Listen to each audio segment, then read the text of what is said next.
जय हिंद दोस्तों, मैं अभिजीत स्वागत करता हूं आपका प्रैक्टिस पाठशाला के यूट्यूब चैनल पर। हमने जून महीने के 150 प्लस क्वेश्चंस एमसीक्यू के फॉर्म में आपको दिए हैं। उसमें से पहला वीडियो जो जून महीने का पार्ट 1 है वो हमारे चैनल पर पहले ही से अपलोड किया हुआ है। अगर आपने नहीं देखा है तो हमारे चैनल के प्लेलिस्ट पे जाकर देख सकते हैं, या मैं यहाँ आई बटन पे भी आपको लिंक दे दूँगा और साथ में डिस्क्रिप्शन में भी, तो आप जाके उसे ज़रूर देखें। और बाकी इस सेशन में हम 150 क्वेश्चन कंप्लीट करने वाले हैं। ये जो जून महीने का करंट अफेयर है दोस्तों, वो आपके एसएससी एमटीएस, सीएचएसएल और सीजीएल, साथ में ग्रुप डी एग्ज़ाम जो लंबा चलने वाला है दोस्तों। आपको पता होगा अगस्त में आरआरबी द्वारा बोला गया है कि एग्ज़ाम कंडक्ट करवाया जाएगा, जो कि 2-3 महीना चलेगा ही मल्टीपल फेज़ में, तो उसके लिए भी इंपॉर्टेंट है। साथ में बिहार के अगर एग्ज़ाम की बात करेंगे तो बिहार में बीपीएससी अगस्त में लेने वाली है एग्ज़ाम दोस्तों, तथा बिहार सचिवालय सितंबर अक्टूबर में होने वाले हैं। तो इनके लिए भी ये वीडियो आपके लिए अहम होने वाला है। तो चलिए दोस्तों, इस सेशन को चालू करते हैं। देखते हैं पहला क्वेश्चन, सत्येंद्र नाथ बोस किस क्षेत्र के थे? तो दोस्तों सत्येंद्र नाथ बोस एक भौतिक वैज्ञानिक तथा एक गणितज्ञ थे दोस्तों। ये अभी हाल में खबरों में इसलिए रहे हैं क्योंकि गूगल द्वारा एक डूडल बनाकर सत्येंद्र नाथ जी को श्रद्धांजलि दिया गया। अगर सत्येंद्र नाथ बोस अगर आपके दिमाग से उतर गया होगा दोस्तों, तो मैं आपको बता दूं कि इन्होंने ही पदार्थ की 5वीं अवस्था बोस आइंस्टाइन कंडेंसेशन की खोज की थी, आइंस्टाइन के साथ कोलैबोरेट करके दोस्तों। 77 नंबर क्वेश्चन, भारत का पहला लिक्विड मिरर टेलीस्कोप किस राज्य में चालू किया गया है दोस्तों? तो ये उत्तराखंड के हिमालयी क्षेत्रों में बनाया गया है, एक लिक्विड मिरर है दोस्तों। इससे हमारे जो ब्रह्मांड के खोज में मदद मिलेगी। भारत का कौन सा राज्य मध्याह्न भोजन के साथ नाश्ता प्रदान करने वाला पहला राज्य बनने के लिए तैयार है दोस्तों? तो ये घोषणा की है तमिलनाडु गवर्नमेंट द्वारा। ये घोषणा किया गया है कि जो मिड डे मील वाला खाना दिया जाता था सरकारी स्कूलों में, अब वहाँ नाश्ता भी दिया जाएगा दोस्तों। बात करें तमिलनाडु की, तो अभी वर्तमान में तमिलनाडु के राज्यपाल हैं आर.एन. रवि और मुख्यमंत्री M.K. स्टालिन है, जो डीएमके पार्टी से, याद रखेंगे, डीएमके पार्टी से संबंधित है। अगर विधानसभा सदस्यों की सीट की बात करेंगे तो 234 यानी 234 यहाँ पर ही विधानसभा की सीटें हैं। और अगर दोस्तों आपके लिए स्टैटिक जीके के तौर पर अगर हम लोग देखें तो मिड डे मील योजना और सर्व शिक्षा अभियान, इससे रिलेटेड क्वेश्चन है करंट अफेयर का दोस्तों। एग्जाम में करंट अफेयर और स्टैटिक जीके हमेशा जोड़ के ही पूछता है। तो चलिए देख लेते हैं मिड डे मील के। अगर मिड डे मील योजना की बात करेंगे तो 1995 में इसको केंद्र सरकार द्वारा, ध्यान रखेंगे, केंद्र सरकार द्वारा चालू किया गया था। और किस मंत्रालय से ये संबंधित है योजना? तो मानव संसाधन विकास मंत्रालय द्वारा संबंधित है। इसमें ये लाभार्थी यानी किसके लिए है? तो सरकारी स्कूल के बच्चों के लिए है दोस्तों। सर्व शिक्षा अभियान की बात करेंगे तो दोस्तों सर्व शिक्षा अभियान का मैं बैकग्राउंड क्लियर कर देता हूँ कि 86वें संविधान संशोधन 2002 द्वारा संविधान के भाग 3 यानी मौलिक अधिकार में अनुच्छेद 21 का ए जोड़ा गया, जिसके तहत यह अनिवार्य कर दिया गया कि 6 से लेकर 14 साल के बच्चों को प्राथमिक शिक्षा दी जाएगी। इसको लागू करने के लिए दोस्तों गवर्नमेंट ने एक योजना चलाई जिसका नाम था सर्व शिक्षा अभियान, और ये अटल बिहारी वाजपेयी की सरकार द्वारा 2001-2 में फाइनेंशियल ईयर में चालू किया गया था। इसका एक और नाम है दोस्तों सभी के लिए शिक्षा। ये सर्व शिक्षा अभियान का एक विस्तृत रूप आप बोल सकते हैं दोस्तों। और इसका अभियान का नारा बोला जाए क्या था दोस्तों? तो सब पढ़ें सब बढ़ें। बढ़ते हैं 79 नंबर क्वेश्चन की ओर। किस राज्य सरकार ने मुख्यमंत्री बाल गोपाल योजना को मंजूरी दी है? तो ये हमारे राजस्थान सरकार द्वारा चालू किया गया, और अशोक गहलोत की सरकार जो है राजस्थान में, उन्होंने ये घोषणा की है कि वो ये पाउडर से तैयार दूध को हफ्ते में 2 दिन मंगलवार और शुक्रवार को बच्चों में वितरित किया जाएगा दोस्तों। और इसी का नाम दिया गया है मुख्यमंत्री बाल गोपाल योजना। किस बैंक ने छात्रों के लिए एक नया digital platform campus power launch किया है? तो ये ICICI बैंक द्वारा कैंपस पावर लॉन्च किया गया। इसके तहत दोस्तों क्या किया जाएगा कि उच्च शिक्षा प्राप्त करने वाले छात्रों को जो पैसे की दिक्कत होती है उनको लोन प्रोवाइड करवाया जाएगा दोस्तों। सिंपल फॉर्म में अगर जाने तो ICICI बैंक की अगर बात करेंगे तो इसकी स्थापना 1994 में हुई थी, और इसका हेडक्वार्टर मुंबई नहीं है। ध्यान रखेंगे, ज़्यादातर बैंकों का मुंबई कोलकाता है, तो उससे ना मारे। ICICI बैंक का बड़ोदरा है दोस्तों। और उसने क्या चालू किया है दोस्तों? तो कैंपस योजना या कैंपस पावर बोल सकते हैं। Business of sports the winning formula for success, ये पुस्तक किसके द्वारा लिखी गई है? तो ये पुस्तक लिखी गई है विनीत कार्निक द्वारा। किसके द्वारा? तो विनीत कार्निक द्वारा। IMF ने एशिया और प्रशांत विभाग के निर्देशक के रूप में किसे नियुक्त किया? तो कृष्ण श्रीनिवासन जो है, कृष्णा श्रीनिवासन जी को नियुक्त किया गया है दोस्तों। अगर बात करेंगे हम लोग IMF के बारे में, तो IMF का हेडक्वार्टर है दोस्तों वाशिंगटन DC, और इसकी स्थापना की बात करेंगे तो 1944 में ब्रेजवेट जो हुआ था उसके तहत डिसाइड किया गया था, और शुरुआत कब से हुई है तो 1945 के तहत दोस्तों। और ये है कृष्णा श्रीनिवासन। बैखो उत्सव किस राज्य में मनाया जाता है? तो बैखो उत्सव असम में मनाया जाता है दोस्तों। बैखो उत्सव असम में मनाया जाता है। ये रहा बैखो उत्सव। WHO ने विश्व तंबाकू निषेध दिवस अवार्ड 2022 के लिए किसे चुना है? तो ये राज्य जो झारखंड सरकार है दोस्तों, इसके द्वारा इसको दिया गया है विश्व तंबाकू निषेध दिवस अवार्ड। इसके तहत क्यों दिया गया दोस्तों झारखंड को? तो झारखंड ने तंबाकू को बैंड किया था दोस्तों। आपको पता होगा कुछ महीने पहले झारखंड की सरकार ने ये घोषणा की थी कि वो अब तंबाकू उसके राज्य में नहीं बिकेगा दोस्तों। फिर भी बिकता है दोस्तों, वो तो आपको पता ही है। बिहार का भी वही हाल है दोस्तों। अगर बात करेंगे WHO की, तो WHO की स्थापना 1948 में हुई थी और इसका हेडक्वार्टर जनेवा। कहाँ पर ही? जनेवा। कौन से देश की बात करेंगे तो स्विट्जरलैंड। प्रधानमंत्री रोजगार सृजन कार्यक्रम को किस वर्ष तक बढ़ा दिया गया है? तो इसे 2025-26 तक बढ़ा दिया गया है। किसे? रोजगार सृजन कार्यक्रम, PM एम्प्लॉयमेंट जनरेटर प्रोग्राम। बाल श्रम के खिलाफ विश्व दिवस किस तारीख को मनाया जाता है? तो ये 12 जून को बाल श्रम के विरुद्ध एक दिवस मनाया जाता है दोस्तों। 87 क्वेश्चन नंबर 87, किस संस्थान ने तंबाकू हमारे ग्रह को जहर दे रहा है शीर्षक से रिपोर्ट जारी की है? तो दोस्तों यहाँ स्वास्थ्य की बात हो रही है तो आंसर मार देंगे विश्व स्वास्थ्य संगठन WHO ने ये रिपोर्ट जारी किया। और दोस्तों क्या कौन सी रिपोर्ट? तो तंबाकू हमारे ग्रह को जहर दे रहा है। और ये बात सही भी है दोस्तों, तंबाकू हमारे स्वास्थ्य के लिए बहुत ज़्यादा हानिकारक है और ये एक जहर के समान ही है। राष्ट्रीय सांख्यिकी दिवस किस तारीख को मनाया जाता है? तो 29 जून को PC महानबोलिस की जयंती के अवसर पर हम हर साल मनाते हैं 29 जून को। क्या? तो राष्ट्रीय सांख्यिकी दिवस। किस बैंक ने R सुब्रमण्य कुमार को नया MD और CEO नियुक्त किया है? तो RBL बैंक यानी रत्नाकर बैंक लिमिटेड द्वारा सुब्रमण्य कुमार को नियुक्त किया गया है। बात करेंगे इसकी स्थापना की, तो 6 अगस्त 1943 को, और इसका मुख्यालय मुंबई में है। IWF युवा विश्व चैंपियनशिप में स्वर्ण जीतने वाले भारत के पहले वार्तोलक कौन बने हैं? तो ऐसा कारनामा गुरु नेदु सणपति द्वारा किया गया है दोस्तों। इन्होंने भारोत्तोलन में स्वर्ण पदक जीता है। और कहाँ हुआ था ये? तो मैक्सिको में हुआ था दोस्तों। रिकॉर्ड 20वें वर्ष के लिए यूनिसेफ सद्भावना राजदूत के रूप में कौन जारी रहेंगे? तो ये जो हमारे क्रिकेट के भगवान हैं सचिन तेंदुलकर, वे लगातार 20वें वर्ष यूनिसेफ के सद्भावना दूत के रूप में जारी रहेंगे। अगर बात करेंगे यूनिसेफ की, तो यूनिसेफ की स्थापना हुई थी 1946 में 11 दिसंबर इसलिए मैंने दोस्तों लिख दिया है क्योंकि एक क्वेश्चन भी बनता है कि यूनिसेफ दिवस कब मनाया जाता है। तो 11 दिसंबर को यूनिसेफ दिवस मनाया जाता है। इसका हेडक्वार्टर है न्यूयॉर्क। हर बार कंफ्यूज होते हैं दोस्तों यूनिसेफ और एक यूनेस्को। तो यूनेस्को का हेडक्वार्टर दोस्तों, यूनेस्को क्या करता है? वर्ल्ड हेरिटेज साइट घोषित करता है, तो पेरिस होता है उसका। क्या है? पेरिस। और यूनिसेफ की बात करेंगे तो चाइल्ड रिलेटेड है। ये कहाँ है? तो इसका हेडक्वार्टर न्यूयॉर्क में है।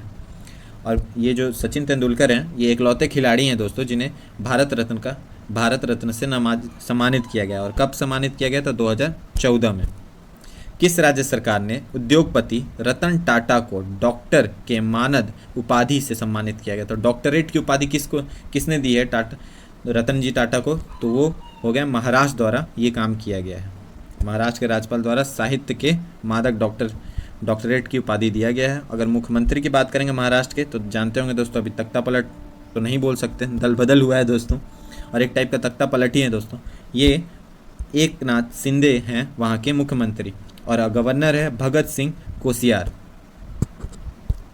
कौन सा देश भांग को वैध बनाने वाला पहला देश बन गया है? तो जो थाईलैंड है दोस्तों, इसने भांग को वैध बना दिया है, यानी खाइए और सोइए रहिए दोस्तों। और अगर बात करें थाईलैंड की, तो इसकी राजधानी बैंकॉक है। और एक आपसे स्टैटिक में क्वेश्चन पूछा जाता है दोस्तों कि इसका प्राचीन नाम क्या है दोस्तों? तो श्याम देश या श्याम जो है थाईलैंड का पुराना या प्राचीन नाम है। विश्व रक्तदाता दिवस किस तारीख को मनाया जाता है? तो विश्व रक्तदाता दिवस जो है वो मनाया जाता है 14 जून को दोस्तों, 14 जून को। और इस बार का थीम की बात करेंगे तो रक्तदान करना एकजुटता का कार्य है।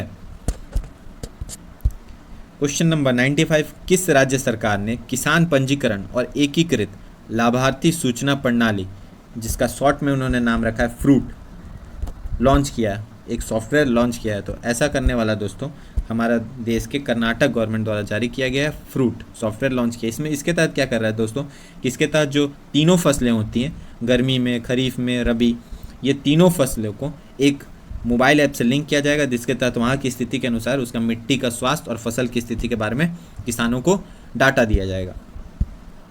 भारत के पहले केंद्रीकृत एसी रेलवे टर्मिनल ने किस शहर से अपना संचालन शुरू किया है? ध्यान से सुनेंगे, एसी रेलवे टर्मिनल यानी जो हमारा स्टेशन होगा दोस्तों वो फुल्ली एसी होगा, यानी रेलवे के पैसे में एयरपोर्ट के मजे दोस्तों। ये पहला हुआ है कर्नाटक द्वारा। कर्नाटक का जो बेंगलुरु है वहाँ पर ही एम विश्वेश्वरैया रेलवे टर्मिनल को चालू किया गया है, वहाँ पर ही एसी टर्मिनल चालू किया गया। मुख्यमंत्री की बात करेंगे तो यहाँ के बसवराज बोम्बई हैं। अगर राज्यपाल की बात करेंगे तो थावरचंद गहलोत हैं।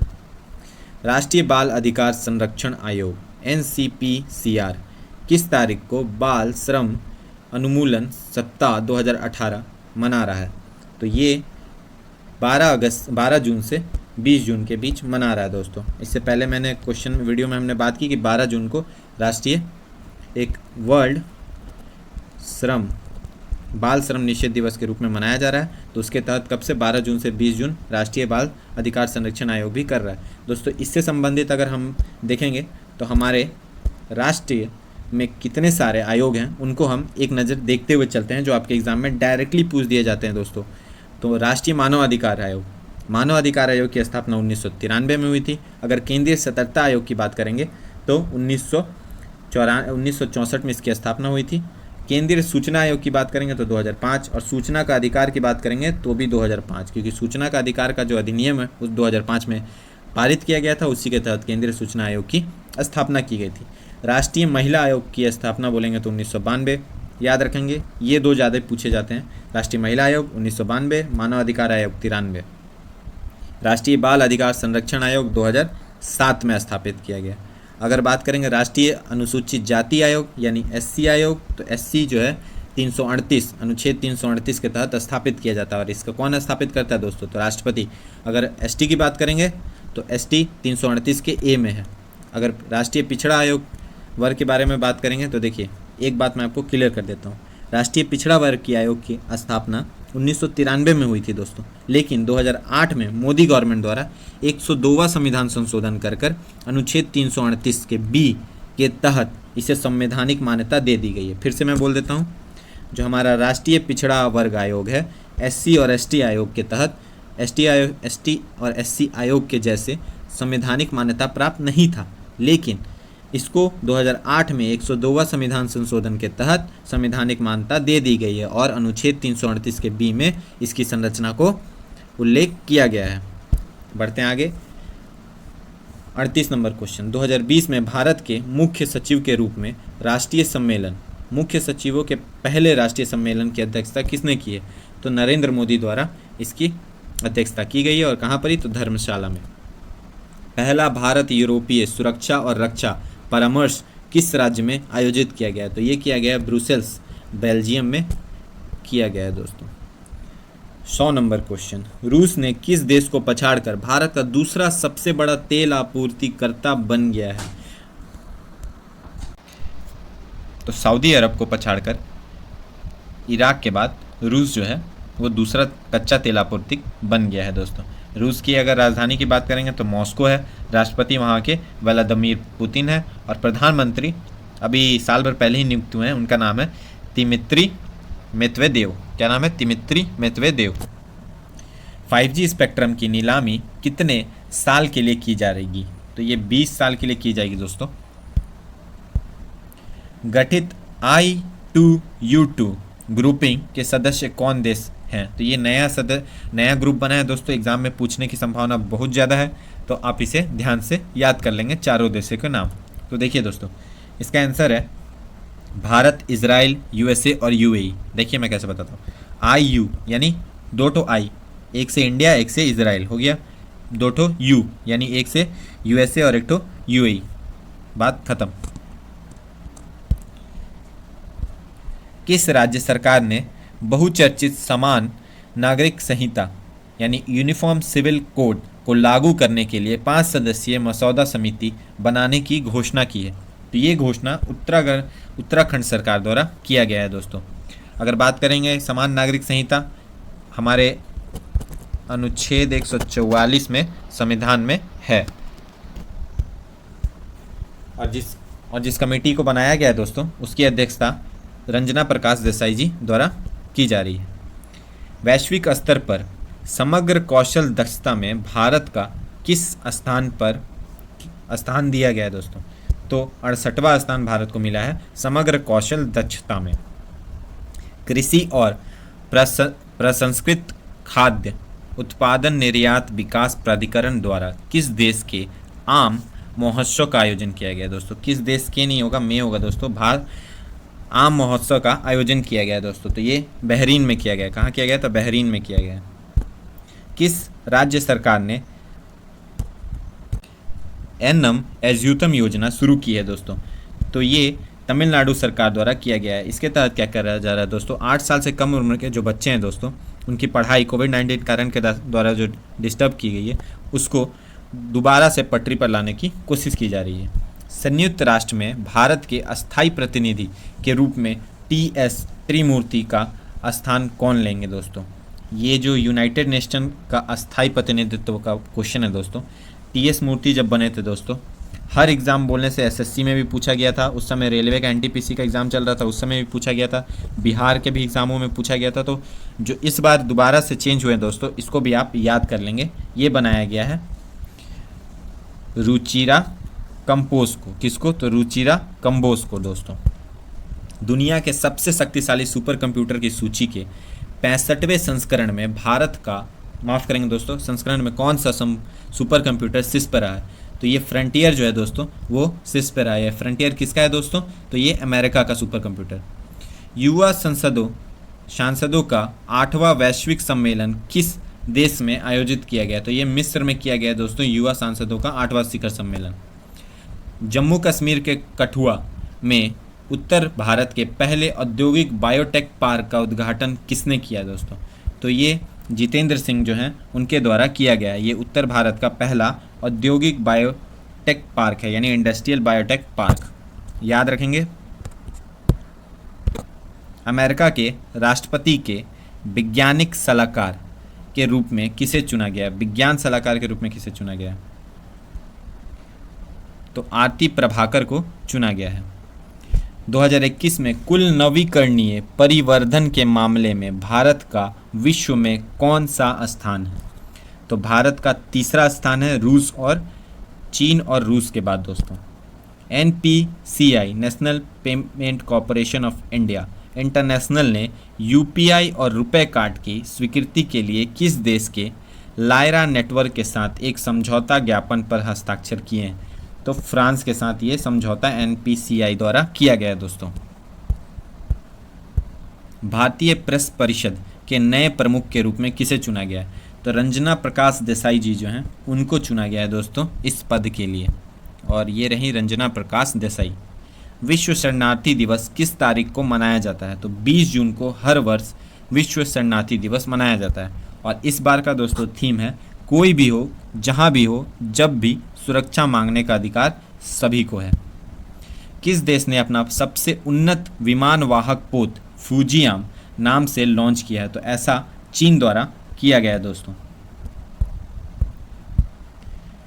खुअसगुल झील राष्ट्रीय उद्यान किस देश में स्थित है? ये झील दोस्तों मंगोलिया के उत्तरी क्षेत्र में पड़ता है दोस्तों। और ये अभी खबरों में इसलिए रहा है क्योंकि यूनेस्को द्वारा इसको बायोस्फीयर की जो सूची है दोस्तों, उसमें शामिल कर लिया गया है। देख रह सकते हैं दोस्तों कितना खूबसूरत झील है ये। मेघालय में खोजा गया गिलिस क्रॉपस मेघालनस किस प्रजाति से संबंधित है दोस्तों? जो गिलिस क्रॉपस मेघालय से है दोस्तों, एक प्रकार का चमगादड़ है दोस्तों, एक प्रकार का चमगादड़ प्रजाति है दोस्तों। इसकी देख सकते हैं आप इस ड्राइंग में, चमगादड़ प्रजाति है और मेघालय में पाई गई है। अंतरिक्ष में योग के लिए भारत का पहला बॉडी सूट किसने विकसित किया है? तो जो एम्स दिल्ली है दोस्तों, उसके द्वारा एक बॉडी सूट बनाया गया है जो अंतरिक्ष में योग करने में मदद करेगा। डार्क स्काई रिजर्व भारत के किस राज्य केंद्र शासित प्रदेश में स्थापित किया गया? तो ये किया गया दोस्तों लद्दाख। नए केंद्र शासित प्रदेश लद्दाख में ऐसा किया गया है दोस्तों। Question number 121, most valuable global brands की रिपोर्ट 2022 में भारत से किस कंपनी का सबसे बहुमूल्य ब्रांड निकल रहा है दोस्तों। तो भारत का सबसे बहुमूल्य ब्रांड टीसीएस जो टाटा ग्रुप की है दोस्तों, उसको बनाया गया है, इस बार का बहुमूल्य ब्रांड घोषित किया गया है दोस्तों। किस अंतर्राष्ट्रीय हवाई अड्डे को 2022 के लिए दुनिया का सर्वश्रेष्ठ हवाई अड्डा घोषित किया गया है। तो जो हमद अंतर्राष्ट्रीय हवाई अड्डा है दोस्तों, ये देखिए हमद अंतर्राष्ट्रीय हवाई अड्डा, उसको घोषित किया गया है दुनिया का सर्वश्रेष्ठ हवाई अड्डा। और हमद कहाँ पर ही है तो दोस्तों कतर में है दोस्तों। किस राज्य ने प्रवासियों के डेटा बैंक का विस्तार करने के लिए प्रवासन सर्वेक्षण आयोजित करने की घोषणा की है। तो ऐसा हमारा केरल राज्य द्वारा किया जा रहा है दोस्तों।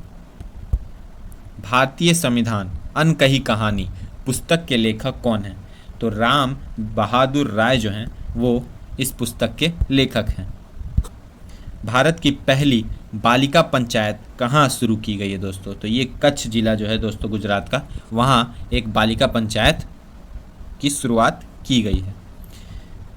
सेप्टिक टैंक को साफ करने के लिए किस आईआईटी संस्थान ने रोबोट विकसित किया है दोस्तों।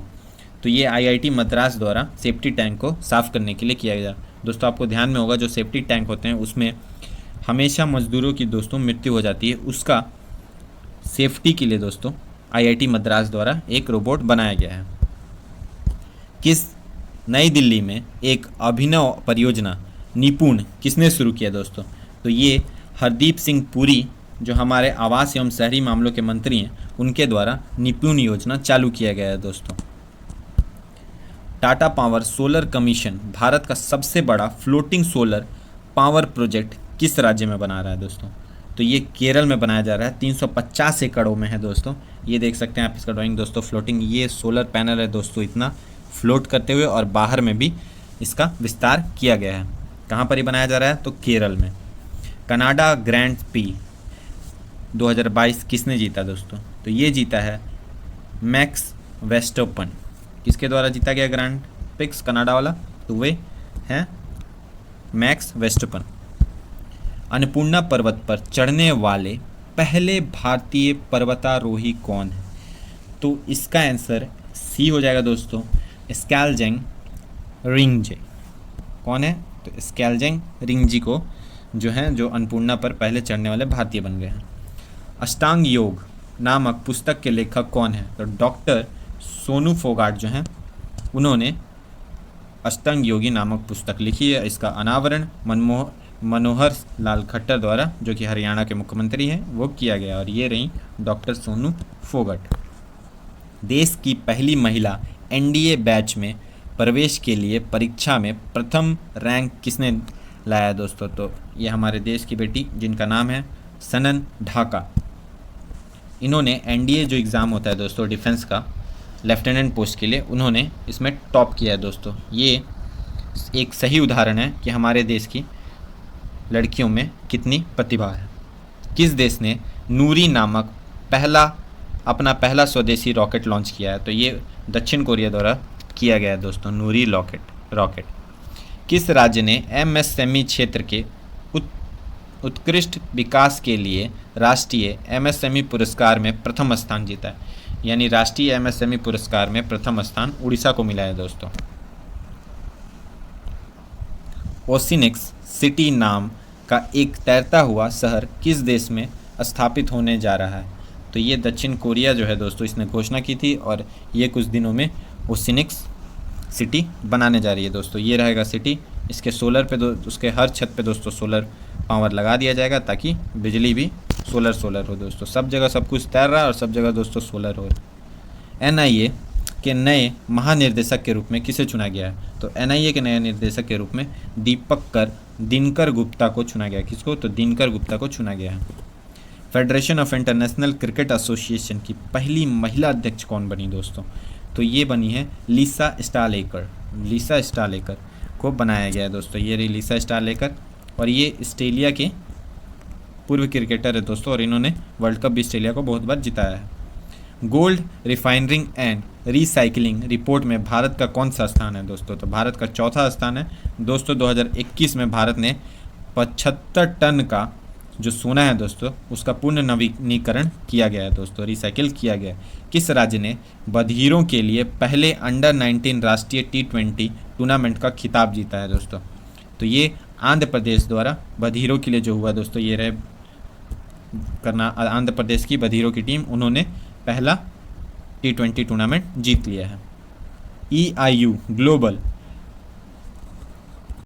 लिवेबिलिटी इंडेक्स 2022 के अनुसार किस शहर को दुनिया का सबसे अधिक रहने योग्य शहर का ताज पहनाया गया? तो ये वियना जो है दोस्तों ऑस्ट्रेलिया का, उसको सबसे रहने योग्य शहर कहा गया है दोस्तों। इससे संबंधित कुछ बात कर लेते हैं दोस्तों। तो देखिए, अगर बात करें भारत की, तो भारत की नई दिल्ली जो है दोस्तों उसका 112वां स्थान रहा है इस इंडेक्स में, और जो आर्थिक राजधानी मुंबई है उसका 117वां स्थान रहा है। ये रहे 2 रिप्रेजेंटेटिव। बात करेंगे अगर सबसे खराब, तो ये तेहरान ईरान जो है, जो तेहरान शहर है ईरान का, वो सबसे कम रहने योग्य शहरों में आता है दोस्तों। और बात करें EIU यानी इकोनॉमिस्ट इंटेलिजेंस यूनिट की, तो इसकी स्थापना 1946 में हुई थी और इसका हेडक्वार्टर लंदन है। कहाँ पर ही? तो यूनाइटेड किंगडम में। वाणिज्य भवन का उद्घाटन किसने किया और निर्यात पोर्टल का शुभारंभ भी? तो दोस्तों ये दोनों काम प्रधानमंत्री नरेंद्र मोदी ने, वाणिज्य भवन और साथ साथ निर्यात पोर्टल भी लॉन्च किया। अगर निर्यात पोर्टल का फुल फॉर्म जानेंगे निर्यात का, तो national import export record for yearly analysis of trade.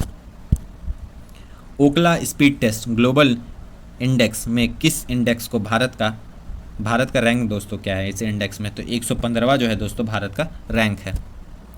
बात करेंगे अगर स्पीड की दोस्तों, तो देखिए वैश्विक मोबाइल अगर गति की बात करेंगे तो 129.40 MB पर सेकेंड दोस्तों मिलता है वैश्विक स्तर पर। और भारत में अगर 1-2 MB भी मिल जाए दोस्तों पर सेकेंड, तो वहाँ पर ही भीड़ जम जाती है कि बहुत स्पीड नेट चल रहा है दोस्तों। और बाहर की स्पीड आप देख सकते हैं दोस्तों। इसमें टॉप किसने किया है? तो नॉर्वे और सिंगापुर ने किया है। कौन सा हवाई अड्डा पूरी तरह से जल और सौर ऊर्जा से चलने वाला देश का पहला हवाई अड्डा बन गया? इसकी संभावनाएं ये क्वेश्चन की बहुत ज़्यादा हैं। फिर से मैं रिपीट कर देता हूँ, कौन सा हवाई अड्डा पूरी तरह से जल और सौर ऊर्जा से चलने वाला देश का पहला हवाई अड्डा है? तो ये इंदिरा गांधी हवाई अड्डा जो है दोस्तों दिल्ली का, वो पहला हवाई अड्डा है। किस राज्य ने फेसलेस RTO लॉन्च किया है दोस्तों? तो ये महाराष्ट्र गवर्नमेंट द्वारा किया गया दोस्तों, और इसे पायलट प्रोजेक्ट के रूप में आप बोल सकते हैं, क्योंकि इसने अभी तक सिर्फ जो 6 सड़क परिवहन है वहाँ पर ही फेसलेस RTO किया है। नशीली दवाओं के दुरुपयोग और अवैध तस्करी के खिलाफ अंतर्राष्ट्रीय दिवस किस तारीख को मनाया जा रहा है? तो ये 26 जून को मनाया जा रहा है दोस्तों। मारुति सुजुकी ने एशिया का सबसे बड़ा 20 मेगावाट पावर वाला कॉरपोरेट टाइप सोलर प्लांट किस राज्य में स्थापित कर रहा है दोस्तों? तो पहला कॉरपोरेट टाइप की बात करेंगे तो ये हरियाणा में कौन कर रहा है? तो मारुति सुजुकी। क्वेश्चन नंबर 149, कौन सा राज्य व्यापक स्वास्थ्य बीमा योजना मेडिसिप शुरू करने के लिए तैयार है दोस्तों? तो मेडिसिप शुरू करने के लिए दोस्तों केरल सरकार द्वारा ये चालू किया जा रहा है। इसके तहत क्या किया जाएगा दोस्तों? तो इसके तहत जो हमारे उनके यहाँ कर्मचारी और पेंशन भोगी हैं उसके तहत स्वास्थ्य की सुविधा दी जाएगी। अगर केरल के राज्यपाल की बात करेंगे तो ये हैं आरिफ मोहम्मद खान, और इसकी राजधानी त्रिवेंद्रपुरम, और मुख्यमंत्री पिनराई विजयन है। भारत ने किस दिन से भारत में सिंगल यूज़ प्लास्टिक बैन करने की घोषणा की है? तो भारत में सिंगल यूज़ प्लास्टिक दोस्तों 1 जुलाई से समाप्त हो जाएगा दोस्तों। प्लास्टिक हमारे पर्यावरण के लिए बहुत ज़्यादा हानिकारक है दोस्तों, इसीलिए just say no to plastic bags. 17वां मुंबई अंतर्राष्ट्रीय फिल्म महोत्सव में किस देश को फोकस का देश यानी फोकस देश के रूप में शामिल किया गया दोस्तों? तो ये बांग्लादेश को शामिल किया गया दोस्तों, जो 50 वर्ष पूरे होने के जश्न में है दोस्तों उसके आज़ादी के। किस देश ने अंतरिक्ष में जुलजानाहा नाम का एक ठोस ईंधन वाला रॉकेट लॉन्च किया है? तो ये किया है ईरान ने। MSME दिवस किस तारीख को मनाया जाता है दोस्तों? तो MSME दिवस 27 जून को मनाया जाता है। किस संस्थान ने वैज्ञानिकों ने मिनी प्रोटीन विकसित किए हैं जो कोविड-19 जो है दोस्तों संक्रमण को रोकने के लिए रोक सकते हैं दोस्तों। तो ये चालू किया गया है, जो हमारा भारतीय वैज्ञानिक संस्थान बेंगलोर है उसके द्वारा ये चालू किया गया है। तो ये रहे जून के दोस्तों करंट अफेयर पार्ट 2। इसमें क्या है दोस्तों, हमने पूरे जून के 150 क्वेश्चन कवर कर दिए। ये एग्ज़ाम से बाहर आने की संभावना बहुत कम है दोस्तों। अगर अल्टर क्वेश्चन पूछा जा रहा है तो वो तो दोस्तों कहीं आपको नहीं मिलेगा। न्यूज़पेपर पढ़ेंगे डेली बेसिस पे या इधर उधर तो चांसेस है मिलने का, लेकिन इसमें दोस्तों न्यूज़पेपर से रिलेटेड और बाकी जितने भी आर्टिकल छपते हैं PIB OIB सबसे मिक्स करके बनाया गया था दोस्तों। तो अगर वीडियो अच्छे लगे हो दोस्तों तो दोस्तों में शेयर कर दें और चैनल को सब्सक्राइब कर दें। आपको इसका वीडियो का जो PDF है दोस्तों वो टेलीग्राम पे हमारा मिल जाएगा, और टेलीग्राम का लिंक मैंने डिस्क्रिप्शन में दे रखा है, तो आप वहाँ से जाके इसे डाउनलोड कर सकते हैं। तो मिलते हैं दोस्तों अगले वीडियो के लिए, तब तक के लिए जय हिंद।